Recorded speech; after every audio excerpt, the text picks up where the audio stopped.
오늘 복음대의 우상이라는 제목을 가지고 하나님 말씀 증거하도록 하겠습니다. 오늘 본문에는 이 일이 있은 후에 라고 하는 말로 시작이 되죠. 그러면 이 일이 있은 일이 무엇을 이야기하는 것입니까? 오늘의 본문에 그 전에 있었던 일을 이야기합니다. 지금 바울이 어디 있습니까? 에베소에 있습니다. 에베소는 제2의 로마라고 불릴 만큼 로마의 행정과 시스템을 그대로 닮아 있는 그런 도시였고, 로마 황제에 대한 충성이 높았을 뿐 아니라 로마의 그러한 섬기는 그런 신들도 여전히 그들 가운데도 있었습니다. 그리고 마술이라든지 주술이라든지 또 쾌락, 음란이 이 도시 전체에 퍼져 있는 곳이었죠. 거기서 바울이 복음을 전하면서 놀라운 부흥을 경험하게 됩니다. 이것에 대해서 성경이 이렇게 기록을 하고 있는데요, 우리 18절에서 20절 말씀 다시 한번 읽어보도록 하겠습니다. 시작. 믿은 사람들이 많이 와서 자복하여 행한 일을 알리며 또 마술을 행하던 많은 사람이 그 책을 모아가지고 와서 모든 사람 앞에서 불사르니 그 책값을 계산한 즉 은 5만이나 되더라. 이와 같이 아멘. 당시 은 5만이라는 이 금액은 계산하기 편하게 하루 일당을 10만 원으로 쳤을 때는 이 50억쯤 되는 그 엄청난 금액입니다. 성경이 구체적으로 이 금액을 굳이 기록해 놓은 이유가 뭡니까?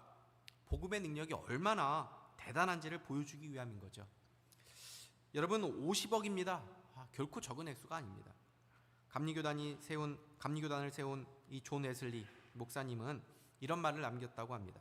인간의 내면에서 가장 마지막으로 회개하는 부분이 그의 지갑이다. 여러분, 돈이 회개하지 않으면 정말 회개한 것이 아니다라는 이 말에 동의하십니까? 삭개오 보십시오. 그가 정말 회개했다는 것을 가장 확실하게 드러낸 것이 무엇이었습니까? 주여 보시옵소서, 내 소유의 절반을 팔아서 가난한 자들에게 나눠주겠습니다. 그리고 만일 누구의 것을 속여서 빼앗은 것이 있으면 내가 4배로 그것을 갚겠습니다. 주님도 친히 말씀하셨습니다. 내 물질이 있는 곳에 내 마음도 있느니라. 내가 물질과 하나님 두 주인을 섬길 수 없다. 여러분, 그런 의미에서 지금 에베소에서 일어난 일은 너무 놀라운 일입니다. 이 복음이 단순히 말이 아니라 이 실제로 삶을 변화시키고 사람의 마음을 변화시키고 도시 전체를 변화시키는 능력이 있다는 것을 이 에베소에서 보여주는 것입니다. 여러분, 우리 모두가 이 복음의 능력을 믿을 수 있기를 바랍니다. 이 복음 앞에 수많은 사람들의 삶이 변화되었고 도시가 변화되었습니다. 우상으로 묶여있던 모든 죄인들을 해방시키고 하나님을 예배한 자로 변화시키는 힘이 바로 이 복음에 있는 줄로 믿습니다. 그러면서 바울이 품게 된 비전이 무엇입니까? 21절을 다시 보십시오. 이 일이 있은 후에 바울이 마게도냐와 아가야를 거쳐 예루살렘에 가기로 작정하여 이르되 내가 거기 갔다가 후에 로마도 보아여야 하리라 하고 로마로 가고자 한 것입니다. 왜 로마였을까요? 당시 로마가 세계의 중심이었기 때문에 그곳에 복음을 전하면 가장 효과적으로 땅끝까지 복음이 전파될 수 있을 것이라고 바울이 생각한 것입니다. 지금 바울이 로마를 보아야 한다라는 이 말은 반드시 로마를 가야만 한다라고 하는 이 바울의 의지를 보여주는 정도의 말이 아닙니다. 여기에는 바울의 비전이 담겨 있는 것입니다. 여러분, 성경에서 말하는 비전이라는 것은 단지 자기의 꿈, 자기의 어떤 목적, 자기의 어떤 그 계획을 말하는 게 아닙니다. 비전이라는 것은 보여주어서 보는 것입니다. 하나님께서 보여주신 그 하나님의 비전, 하나님의 계획, 하나님의 뜻, 하나님의 마음을 말하는 것입니다. 그래서 바울이 로마를 보아야 하리라고 한 말은 단순히 의지를 표현한 것 정도가 아니라 바울이 로마에 가서 복음을 전하는 것이 반드시 이루어져야 될 하나님의 계획이고 뜻이라고 하는 당위성을 말하는 겁니다. 그래서 오늘 본문에는 나와 있지 않지만 원어를 보면 예루살렘에 가기로 작정하였다라고 이렇게 말을 하고 있는데 거기서 성령 안에서 결심했다라는 뜻이 나와 있습니다. 그러니까 로마에 복음을 전해야겠다라는 생각은 바울 혼자서 자기 마음대로 정한 계획이나 뜻이 아니라 하나님이 보여주신 비전이라는 것을 말해주는 것입니다. 그래서 사도행전을 계속 보면 성령께서 바울에게 로마에 가는 것에 대한 확신을 계속 심어주죠. 사도행전 23장 11절을 보십시오. 그날 밤에 주께서 바울 곁에 서서 이르시되 담대하라 내가 예루살렘에서 나의 일을 증언한 것 같이 로마에서도 증언하여야 하리라 하시니라. 사도행전 27장 23절에서 24절도 보십시오. 내가 속한 바 곧 내가 섬기는 하나님의 사자가 어젯밤에 내 곁에 서서 말하되 바울아 두려워하지 말라. 내가 가이사 앞, 로마 황제죠, 가이사 앞에 서야 하겠고 또 하나님께서 너와 함께 항해하는 자를 다 내게 주셨다 하였으니. 여러분, 지금 로마에 가야 하리라 또는 로마를 내가 봐야겠다라고 하는 이 말은 세상 중심 로마에 가서 나도 한번 성공해 보리라 하는 그런 의미가 아닙니다. 복음을 땅끝까지 전파하겠다고 하시는 그 하나님의 비전을 이루기 위한 바울의 신앙, 바울의 의지와 결단, 결의가 담겨 있는 거죠. 여러분, 이 복음에 대한 비전이 바울에게 있었습니다. 그런데 이것이 단지 바울만의 비전이라고 말할 수 있습니까? 아닙니다. 우리 모두에게 주님께서 땅끝까지 이르러 복음을 전파하는 증인이 되라고 말씀하신 줄로 믿습니다. 복음의 증인으로 살아가는 것이 우리의 삶의 목적이고 우리의 살아가는 유일한 삶의 이유입니다. 여러분, 여러분의 마음에는 어떠한 소망과 계획과 비전이 있습니까? 내가 좋은 대학에 가고자 하고, 좋은 직장을 얻으려고 하고, 내가 좋은 사람 만나려고 하고, 내 인생이 좀 성공하고자 되기 위한 그 이유 모두가 이 복음 전파와 관련이 있는 것들입니까? 이 복음에 대한 비전이 우리 모두에게 있기를 주님의 이름으로 축복합니다. 내가 살아가는 이유도, 내가 돈을 벌려고 하는 이유도, 내가 공부하는 이유, 내가 결혼을 하려고 하는 이유 또는 안 하려고 하는 이유, 내가 그 일을 하려고 하는 이유 또는 안 하려고 하는 이유, 그 모든 것에 복음 전파라는 이 비전이 담겨 있어야 할 줄로 믿습니다. 우리의 모든 삶의 이유와 동기는 하나님의 영광과 그분의 나라를 위한 것이 되어야 하는 것이죠. 여러분이 살면서 해야 할 많은 선택이 있을 수도 있습니다. 그런데 그때마다 바로 이 관점에서 하나님 앞에 묻고 선택하고 기도할 수 있기를 바랍니다. 바울에게는 이 복음에 대한 비전이 있었습니다. 이 복음이 그 인생의 목적이었고 그의 삶의 이유였고 전부였습니다. 근데 여러분, 만약에 이 복음의 능력이 없다면, 이 복음의 실체가 없다면 바울의 삶은 누구보다 어리석은 인생 아니겠습니까? 우리의 삶이 헛된 삶이 되지 않겠습니까? 그러나 이 복음에는 능력이 있는 줄로 믿으시기를 바랍니다. 바울은 이 복음의 능력에 대한 분명한 확신을 가지고 있었습니다. 그것을 성경 곳곳에 기록해 놓고 있죠. 로마서 1장 16절 보십시오. 우리 같이 한번 읽어보도록 하겠습니다. 시작. 내가 복음을 부끄러워하지 아니하노니 이 복음은 모든 믿는 자에게 구원을 주시는 하나님의 능력이 됨이라. 먼저는 유대인에게요 그리고 헬라인에게로다. 고린도전서 1장 18절도 같이 읽겠습니다. 시작. 십자가의 도가 멸망하는 자들에게는 미련한 것이요 구원을 받는 우리에게는 하나님의 능력이라. 아멘. 여러분, 여기서 말하는 능력은 원어에서 두나미스라고 되어 있습니다. 이 두나미스라는 말에서 우리가 잘 아는 다이너마이트가 나온 것입니다. 다이너마이트 뭡니까? 아무리 단단한 것도 다 무너뜨리고 파괴시키는 그 큰 힘을 가지고 있는, 그 능력을 가지고 있는 것을 말하는 거 아닙니까? 여러분, 이 능력이 무엇을 무너뜨립니까? 하나님을 대적하여 높아진 모든 것들을 주 예수께로 굴복시키고 그 가운데 있는 모든 무상들을 무너지게 하는 능력인 줄로 믿습니다. 여러분, 세상의 그 어떤 곳으로도 죄인의 마음 가운데 있는 우상을 무너지게 할 수 없습니다. 사단의 세력을 무너지게 할 수 없습니다. 죄와 사망의 세력을 무너지게 할 수 없습니다. 오직 복음만이 그 견고한 진지를 무너뜨리고 우리를 예수 그리스도에게로 복종시키게 하는 능력이 있는 줄로 믿으시기를 바랍니다. 여러분, 사람들 잘 안 변한다고 하죠. 사람이 언제 변하는가? 죽을 때 되면 변한다고 하죠. 그렇게 사람이 변화되기 힘든 존재인 것입니다. 그러나 복음은 그런 사람도 변화시키는 능력이 있는 줄 믿으시기를 바랍니다. 바울이 이 복음의 능력을 확신했기 때문에 세상의 중심지인 그 로마에 가서 이 복음의 폭탄을 터뜨리고자 한 것입니다. 여러분, 우리는 이 복음의 능력을 정말 믿고 있습니까? 제가 오늘 말씀 준비하면서 이 질문이 떠나지 않더라고요. 주의 말씀이 힘이 있어 흥왕하여 세력을 얻으니라. 복음이 능력이 있다라고 하는데, 힘이 있다라고 하는데, 이 복음의 능력을 이 시대, 아니 우리의 삶에 우리는 과연 경험하고 있는가? 아니 경험은커녕 우리는 그 복음의 능력을 정말 믿고 있는가? 이 질문이 계속 일어난 것입니다. 오늘 말씀도 보십시오. 오늘 이야기도 바로 이 복음이 가진 능력 때문에 일어난 일에 대한 기록이 나온 것입니다. 23절 보겠습니다. 그때쯤 되어 이 도로 말미암아 적지 않은 소동이 있었으니, 적지 않은 소동이라고 이제 조금 순화되어 표현되어 있는데 큰 소동이 있었다, 대소동이 일어났다라고 하는 표현. 뭐 때문에요? 이 도 때문에. 당시에 이 교회가 제대로 아직 이게 형성이 완전히 딱 정착이 되지 않고 이 복음에 대한 어떤 분명한 어떤 것들이 아직 완성이 되지 않은 시절이기 때문에 복음이라는 단어도 없고 그냥 이 도라고 표현되어 있죠. 복음을 말하는 것입니다. 그럼 도대체 이 복음이 도시 전체에 어떤 영향을 미쳤길래 이 도로 인해서, 이 복음을 인해서 정말 큰 소동이 일어났는가? 이유는 이렇습니다. 에베소는 아데미 신을 섬기는 도시였습니다. 그래서 에베소에는 아테네의 그 파르테논이라고 하는 그 신전보다도 4배나 더 큰 아데미 신전이 있었다고 합니다. 아데미 신은 이 고대 그리스 사람들이 최고의 신으로 여겼던 그 제우스의 그 딸이었습니다. 그리스 신화에 보면 제우스가 이제 원래 남매를 두죠. 그래서 아들은 아폴로 신이고 딸이 이 아데미, 즉 아르테미스 이 신 아닙니까? 아폴로는 강한 힘을 가진 이 상징이었고, 이 아데미 신은 부와 건강을 상징하는 신이었습니다. 이 아데미가 바로 에베소에서 태어났다고 알려져 있는 거죠.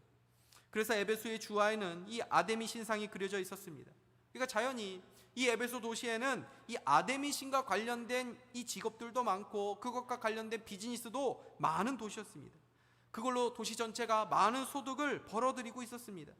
그 중에 가장 대표적인 것이 아데미 여신의 모형을 판매하는 일이었습니다. 특별히 5월에는 아데미 축제라고 하는 대축제가 벌어졌는데 약 한 달 동안 전 세계에서 에베소에 몰려와서 은으로 만든 이 아데미 여신 모형을 많이 사갔다고 합니다. 그 조그만 신상을 가지고 있으면 부와 건강을 가져다 준다고 하는 그 미신의 영향을 받은 거죠. 그래서 5월이 되면 그와 관련된 이 장사를 하는 사람들과 가게는 이 대목이기 때문에 한껏 이 기대감이 부풀어 오르게 된다고 합니다. 근데 이상하게 대목인데 수입이 너무 없는 겁니다. 가게마다 파리가 날리는 겁니다. 뭔가 이상하네, 이 무슨 일이지 하면서 한번 알아보니까 바울이라고 하는 사람이 복음을 전하면서 사람이 만든 것은 신이 아니라 그렇게 해가지고 사람들이 안 사달라는 것입니다. 24절에서 27절 말씀 보십시오.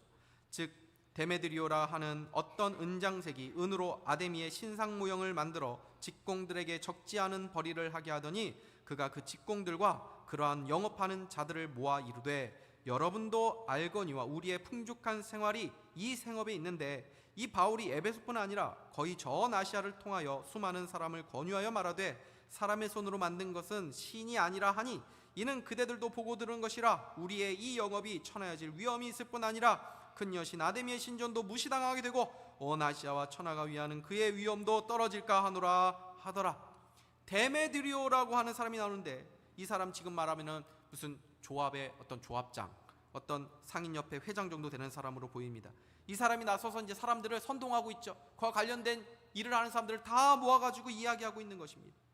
여러분 지금 이 사람의 말을 한번 보십시오. 이 사람이 왜 사람들을 선동하고 있습니까? 무슨 명분으로 갖고 이렇게 선동하고 있습니까? 겉으로는 봐라 아데미의 신의 위엄이 떨어질까 내가 염려하는 거다 라고 이렇게 겉으로는 그럴듯하게 포장하고 있지만 그들이 정말 분노하고 있는 이유는 자신들의 사업에 손실을 끼쳤기 때문에 결국 돈 문제죠. 여러분 세상 사람들이 어떤 종교를 가지고 있던 어떤 신을 믿던 안 믿던 간에 그들의 마음을 지배하는 가장 강력한 우상은 맘몬, 즉 돈을 섬기는 돈이라고 하는 그 신입니다. 맘몬을 모시고 사는 사람들은 조금이라도 돈을 잃으면 견디지 못합니다. 그들의 기준은 다 돈입니다. 누가 나에게 좋은 사람입니까? 돈을 많이 벌어주는 사람. 누가 능력 있는 사람입니까? 돈을 많이 버는 사람. 이 시대를 보십시오. 모든 것들을 다 돈으로 환산해서 생각하는 시대 아닙니까? 그 물건 얼마짜리야? 그 직장은 돈을 얼마나 줘? 그 사람은 돈을 얼마나 벌어? 돈이 최고의 우상이 되어 있는 시대입니다. 아까 전에 했던 같은 질문을 다시 한번 제가 드려보도록 하겠습니다. 여러분은 왜 개업하려고 하죠? 왜 그 직장에 들어가고 싶어 합니까? 왜 그 일을 하려고 합니까? 왜 공부하려고 합니까? 왜 이사를 하려고 합니까? 왜 결혼을 하려고 하죠? 왜 결혼 안 하려고 하죠? 여러분 세상 사람들은 그 모든 질문에 대해서 거의 같은 답을 합니다. 돈 때문에. 돈이 기준입니다. 근데 여러분 혹시 우리에게도 이 질문에 대한 답이 돈이 되고 있지는 않습니까? 여러분, 예수 믿는 사람들의 기준은 돈이 아니라 복음이 되어야 될 줄로 믿습니다. 하나님 나라 영광이 될 수 있기를 바랍니다. 사단은 돈, 경제적인 문제를 가지고 사람을 미혹하고 시험합니다. 가정에서, 형제들 사이에서, 사람들 관계 속에서 가장 다투고 갈등하는 그 이유가 이 돈 때문 아닙니까? 여러분, 교회 안에서도 돈 문제로 얽히지 않기를 바랍니다. 돈이 얽혀 있으면 반드시 문제가 생깁니다. 부모 자식 간에도 문제가 생깁니다. 제가 예전에 사역하던 교회인데 교회 안에서 동업을 한 것입니다. 나중에 철천지 원수가 돼버리더라고요. 만약 이미 돈과 얽혀있는 관계가 있다면 신자들이 좀 손해볼 줄 아는 용기가 있어야 됩니다. 그래야 관계 깨어지지 않는 것입니다. 여러분, 지금 이 사람이 어떻게 사람들을 선동하고 있는지 보십시오. 선동하는 방식이 사실 예나 지금이나 거의 동일합니다. 데메드리오라고 하는 이 사람은 사람들의 마음에 먼저 불안을 심어주죠. 그 불안이 내 삶의 안전을 위협하는 두려움으로 바뀌게 됩니다. 그리고 그 두려움은 내 삶의 안전을 위협하는 대상에 대한 분노로 바뀌는 거죠. 독일 신경과학자인 마렌 우르너의 감정사회라는 책이 있습니다. 여기서 그는 우리가 무언가를 선택할 때 이성적으로 선택하는 것처럼 생각하지만 사실은 감정에 따라 선택한다라고 말합니다. 사람은 이성적인 존재라고 생각하지만 사실 감정적인 존재라는 거죠. 최근 유행했던 드라마 중에 모두가 자신의 무가치함과 싸우고 있다라고 하는 드라마가 있었습니다. 거기에 그런 대사가 나옵니다. 길거리를 보면요, 사람들이 걸어 다니는 것이 아니라 감정 덩어리들이 걸어 다니는 것 같아요. 무슨 말입니까? 우리는 사람을 보통 이성적인 존재로 생각하지만 사실은 감정적인 존재라는 것을 말하고 있는 거죠. 우리들이 의견 다를 때 사람들이 설득되지 않는 이유도 여기 있습니다. 지성의 문제가 아니라 감정의 문제이기 때문입니다. 그래서 우리 자녀들한테 우리가 늘 옳은 이야기만 하죠. 옳은 이야기 하는데 아이들한테 안 통하는 이유가 무엇입니까? 그게 맞는 말이기 때문에 안 통하는 게 아니라 감정적이기 때문에. 그래서 우리가 정말 하고 싶은 말 있으면 한 10번 정도는 정말 좋은 말 잔뜩 하고 나중에 한마디 정도 하고 싶은 말 해야 됩니다. 그래야지 그게 들어갑니다. 왜요? 사람은 감정이 상해버리면 더 이상 아무리 좋은 말도 들리지 않기 때문에. 그래서 성경은 사람의 이성이나 지성을 타겟팅하지 않습니다. 사람의 마음에 초점을 맞추죠. 마음을 새롭게 함으로 변화를 받아. 머리로 말씀을 이해한다고 변화되는 게 아니라는 것입니다. 마음, 정서까지도 변화가 이루어져야 된다는 거죠. 우리의 마음이 하나님을 향하고 우리의 정서가 주님을 사랑하고 주님을 위해서 기쁨으로 살아가기를 원하는 그 거룩한 마음이 만들어져야지 정말 변화될 수 있다는 것입니다. 복음이 바로 우리의 마음을 변화시키는 능력이 있다는 것 아닙니까? 예나 지금이나 사람들을 움직이고 선동하는 방식은 그 사람의 감정을 건드리는 것입니다. 지금 시대도 이런 동일한 방식으로 사람들을 선동하죠. 현대 미디어, SNS, 유튜브는 기본적으로 사람들의 관심과 시간을 끌어들여야 돈을 벌 수 있는 구조입니다. 사람들의 관심을 끌고 오래 머무르게 할 수 있는 가장 손쉬운 방법은 분노하게 만드는 것입니다. 그 분노를 어떻게 일으킵니까? 불안을 심어주는 거죠. 위기감을 조성하는 것입니다. 내 삶의 안전을 위협하고 있다고 느끼게 만드는 것입니다. 지금 그런 방식으로 사람을 선동하고 있는 거죠. 그래서 그들의 분노는 정의로운 분노가 아닙니다. 분별력이 없는 분노, 선동된 분노였습니다. 28절에서 32절 말씀 보십시오. 그들이 이 말을 듣고 분노가 가득하여 외쳐 이르되 크다 에베소 사람의 아데미여 하니 온 시내가 요란하여 바울과 같이 다니는 마게도냐 사람 가이오와 아리스다고를 붙들어 일제히 연극장으로 달려 들어가는지라. 바울이 백성 가운데로 들어가고자 하나 제자들이 말리고 또 아시아 관리 중에 바울의 친구된 어떤 이들이 그에게 통지하여 연극장에 들어가지 말라 권하더라. 사람들이 외쳐 어떤 이는 이런 말을 어떤 이는 저런 말을 하니 모인 무리가 분란하여 태반이나 어찌하여 모이는지 알지 못하다. 분노가 가득하여 온 시내가 요란하여 일제 연극장으로 달려 들어가는지라. 매우 역동적인 표현들이 계속 반복해서 나옵니다. 집단적으로 굉장한 광기를 보여주고 있죠. 사람들은 바울에게 분노했지만 바울을 못 찾으니까 바울과 같이 당했던 그 일행들 가이오와 아리스다고를 붙들어서 연극장으로 막 끌고 갔습니다. 당시 에베소의 극장은 에베소 인구의 약 10분의 1인 2만 5천 명을 수용할 수 있는 엄청난 규모였다고 합니다. 여기서 그들이 이들을 잡아가두고 2시간 동안이나 크도다 에베스 사람의 여신이여라고 외칩니다. 여러분, 큰 연극장 안에서 많은 사람들이 모여가지고 2시간 동안 구호를 외쳐보십시오. 우리 예전에 2002년도 월드컵 때 광화문 광장에서 월드컵 4강 진출했을 때 오 필승 코리아 연발하면서 막 응원하지 않았습니까? 그때 막 하나가 된 것 같고 옆에 막 모르는 사람인데도 막 얼싸안고 카타르시스를 경험하는 것 같은 그런 느낌을 받는 거 아닙니까? 큰 연극장 안에서 많은 인파가 한 목소리로 2시간 동안이나 계속 외치고 소리치면 그 소리의 진폭도 막 일정해지고 더 커지지 않겠습니까? 그럼 마치 막 집단 체면에 걸린 듯한 느낌이 들지 않겠습니까?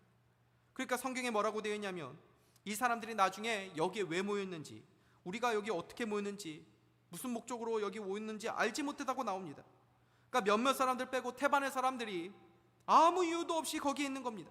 야, 여기 왜 이렇게 사람들이 많이 모였어? 너는 여기 왜 있어? 몰라. 사람들이 많이 모여있길래 나도 왔지. 어쨌든 뭐 좋네. 너도 그냥 따라해봐.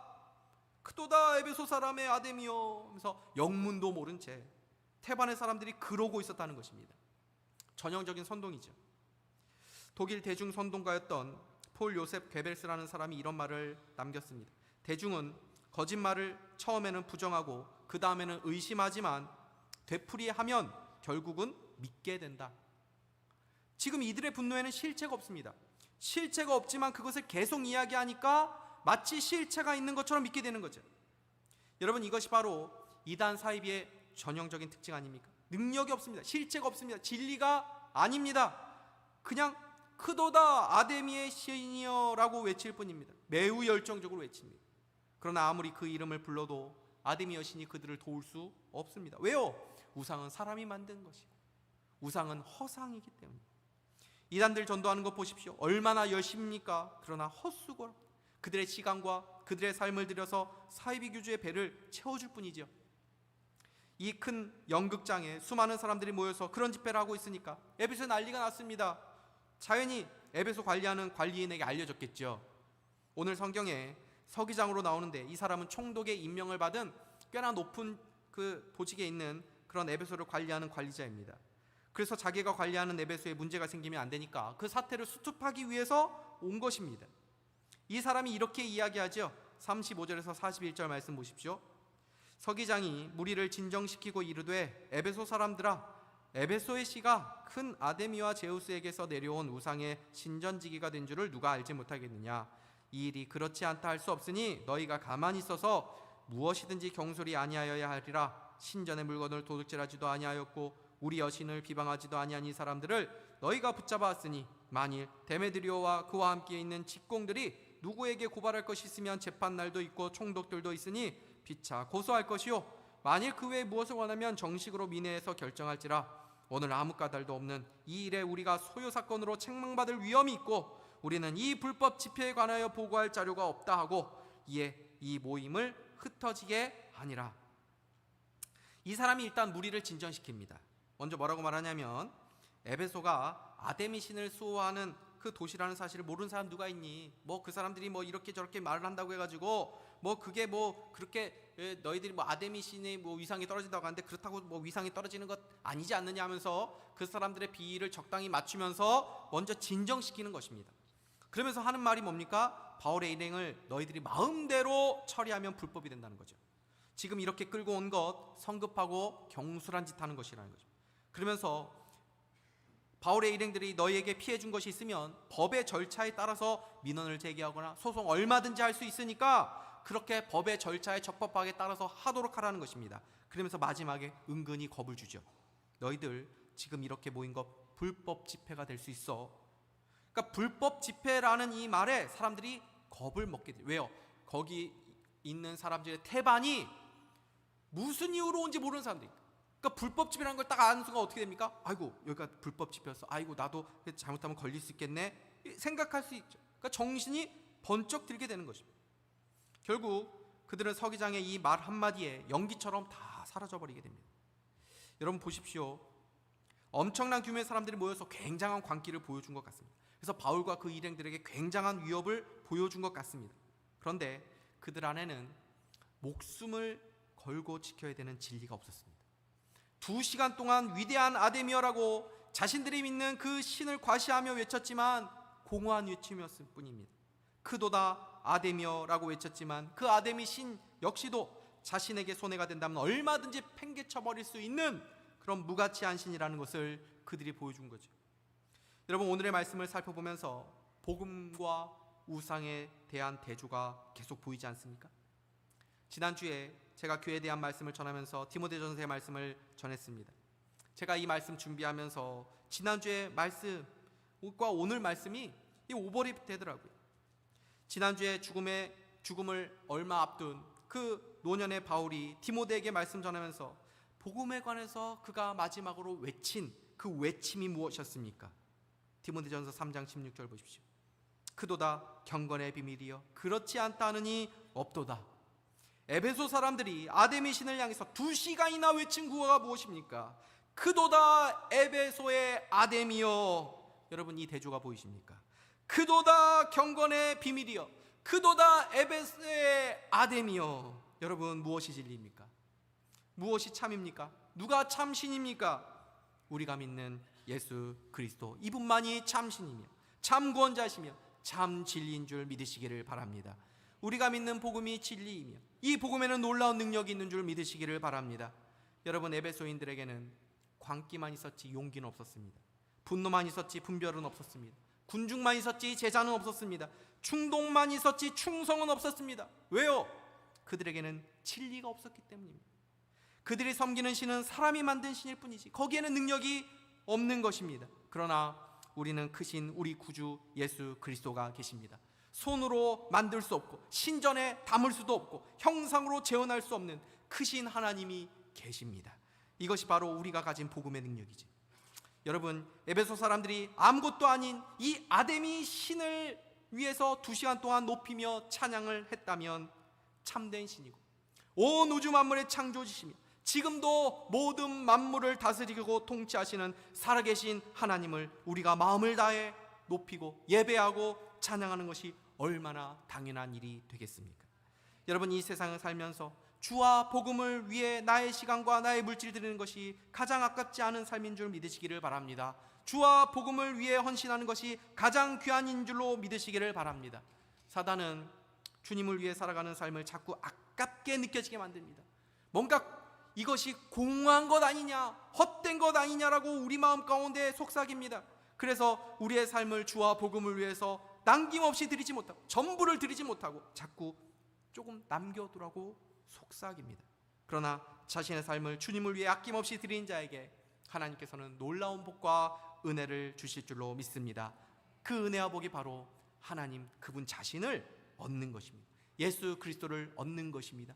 그렇게 자신의 모든 삶을 드릴 때에 예수님을 알게 되고 예수 그리스도를 경험하게 되는 것입니다. 우리 모두 바울처럼 이 복음을 위해서 살아가고 이 복음의 기쁨과 확신을 가지고 진리 안에 거하며 진리의 길을 걸어가는 길을 주님의 이름으로 축복합니다. 기도하겠습니다.